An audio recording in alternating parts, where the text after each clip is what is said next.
kasih Yang Berhormat Tuan Sim Tong Him, Kota Melaka. Terima kasih Tan Sri Yang di-Pertua. Soalan saya soalan yang nombor 4.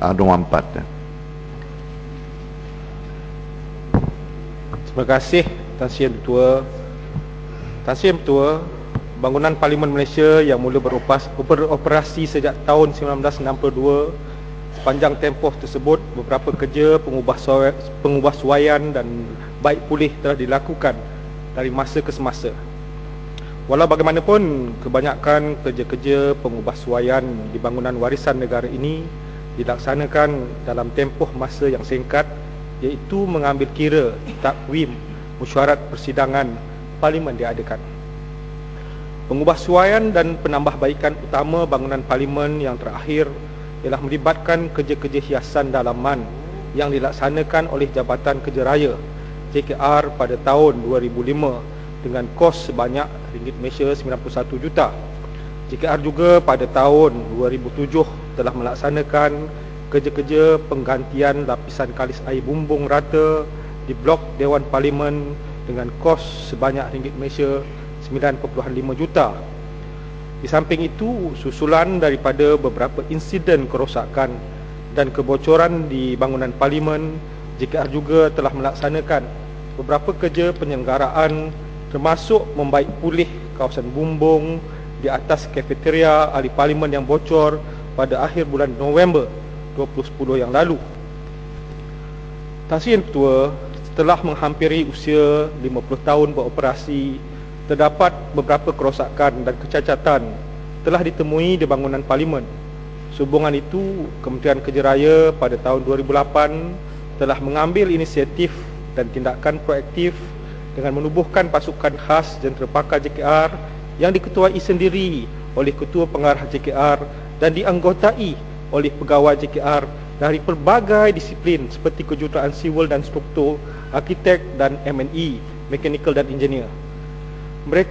Pasukan khas JKR ini bertanggungjawab membuat pemeriksaan mengenai tahap keselamatan secara keseluruhan di bangunan Parlimen Malaysia. Laporan mengenai kajian terperinci tahap kerosakan di bangunan Parlimen telah dibentangkan kepada Jemaah Menteri pada 12 Mei 2010 yang lalu. Antara kerosakan dan kecacatan yang ditemui oleh pasukan khas JKR ialah seperti berikut. 1. Keretakan dan kemerosotan ketahanan pada panel fasit akibat faktor hakisan. 2. Kemerosotan terhadap tahap kekuatan dan ketahanan struktur konkrit. Dan yang ketiga, sistem elektrikal dan mechanical M&E yang telah usang dan perlu diganti. Tan Sri Yang Ketua, Jemaah Menteri telah meneliti beberapa alternatif dan option yang dibentangkan mengenai cadangan membaik pulih serta memelihara dan menaik taraf bangunan Parlimen pada 5 Januari 2011. Berikutan itu, Jemaah Menteri bersetuju supaya Kementerian Kerja Raya membentangkan cadangan secara terperinci mengenai kerja-kerja membaik pulih, memelihara dan menaik taraf bangunan Parlimen, termasuk implikasi kos, jadual kerja dan aspek-aspek yang berkaitan dengan mengambil kira keputusan seperti berikut. 1. Mengubah suai Dewan Serbaguna sebagai Dewan Negara dan Dewan Rakyat yang sementara. 2. Mengubah suai dan memelihara bangunan Parlimen sedia ada. 3. Membina blok pejabat ahli Parlimen dengan kemudahan 1000 petak tempat letak kereta. Untuk maklumat Dewan Yang Mulia ini, memorandum keseluruhan mengenai perkara-perkara tersebut akan dibentangkan dalam masa tempoh terdekat ini untuk pertimbangan Jemaah Menteri. Namun demikian, Jemaah Menteri telah memberi kelulusan untuk kerja-kerja ubah suai Dewan Serbaguna sebagai Dewan Negara dan Dewan Rakyat sementara. Oleh itu, peruntukan rancangan Malaysia ke-10 bagi melaksanakan projek tersebut akan ditentukan oleh agensi pusat setelah kelulusan prinsip untuk melaksanakan projek ini diperolehi oleh Jemaah Menteri. Terima kasih. Kota Melaka. Terima kasih. Terima kasih kepada Yang Berhormat Menteri dengan jawapan yang amat detail. Soalan tambahan saya, Yang Berhormat Menteri, iaitu dengan perancangan ini, adakah pihak kerajaan atau pihak kementerian Yang Berhormat ada bercadang untuk projek pengamilan, iaitu tanah-tanah di sebelah atau di berkeliling kawasan parlimen ini supaya mesin parlimen lebih besar demi pembangunan untuk masa depan. Terutama adakah juga kementerian ini melibatkan parlimen atau parlimen atau terutama speaker-speaker ni untuk memberi input kepada perancangan ini seperti menwujudkan lebih bilik jawatankuasa untuk masa depan. Adakah pengambilan tapak tanah di dekat dengan parlimen ini untuk meluaskan kawasan parlimen ini dan syaratkan tiada pembangunan boleh tinggi di bangunan parlimen untuk keukuran parlimen Malaysia. Terima kasih. Terima kasih Yang Berhormat daripada Ketua Melaka. Berhubung dengan pandangan Yang Berhormat bahawa sama ada kementerian ada bercadang untuk mengambil tapak-tapak ataupun kawasan-kawasan perumahan lot kerajaan yang berhampiran dengan bangunan parlimen ini, walaupun ada pandangan-pandangan itu diberikan, tetapi pada hari ini kementerian belum mengutarakan cadangan itu kerana kebanyakan kuartus-kuartus yang ada di sekitar dengan bangunan parlimen ini masih dihuni. Jadi kementerian akan membuat kajian menyeluruh sama ada boleh dilakukan atau tidak, dan ini boleh dipersembahkan kepada Jemaah Menteri untuk dipertimbangkan. Berhubung dengan keperluan parlimen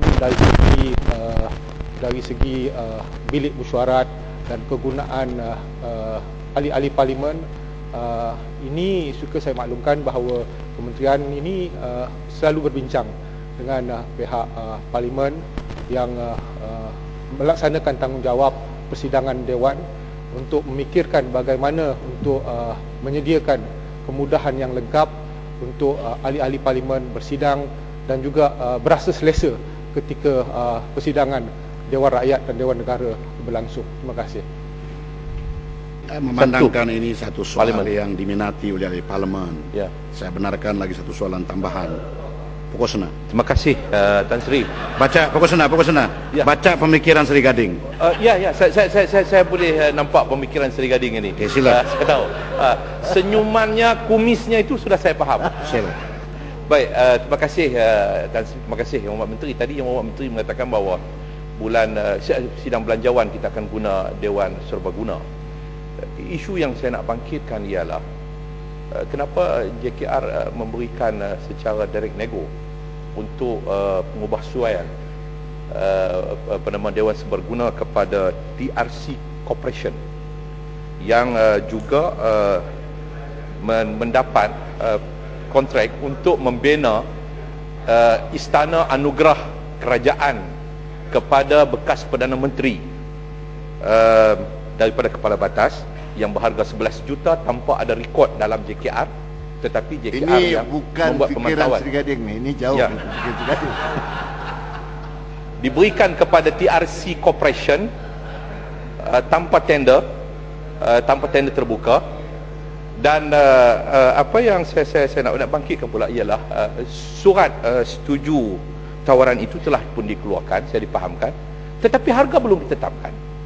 Jadi bagi saya sesuatu yang agak pelik, kita mengeluarkan surat setuju tawaran itu tanpa ada satu penetapan harga.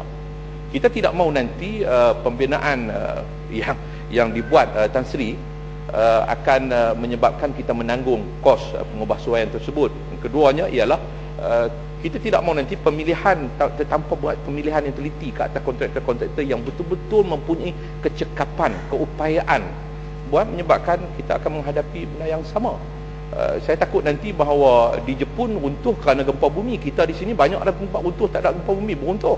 Stadium, siling hospital sedang pun runtuh, gempa bumi tak ada. Jadi saya minta penjelasan daripada Yang Berhormat. Terima kasih Yang Berhormat daripada Pokok Sena. Pokok Sena.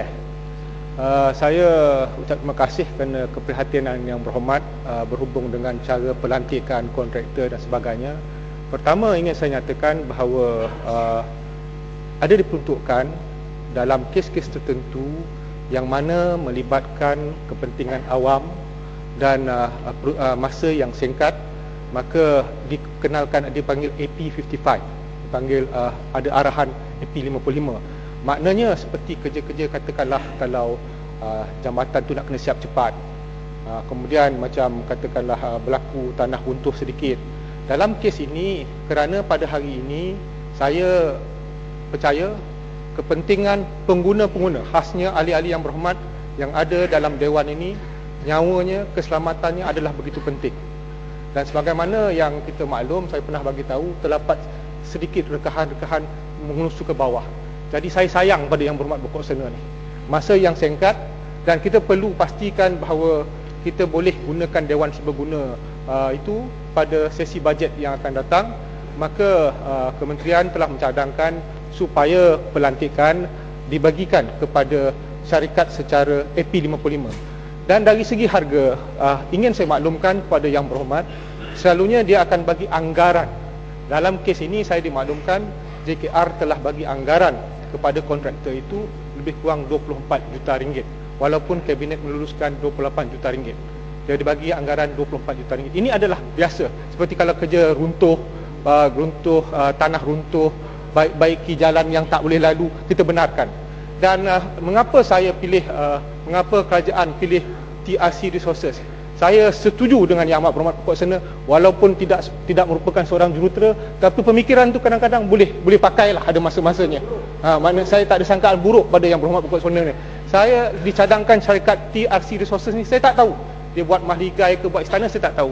Cuma kita bagi kepada syarikat TRC ni, syarikat TRC Resources ini merupakan, saya bagi tahu, merupakan syarikat yang menang anugerah terbaik Jabatan Kerja Raya bagi tahun 2010.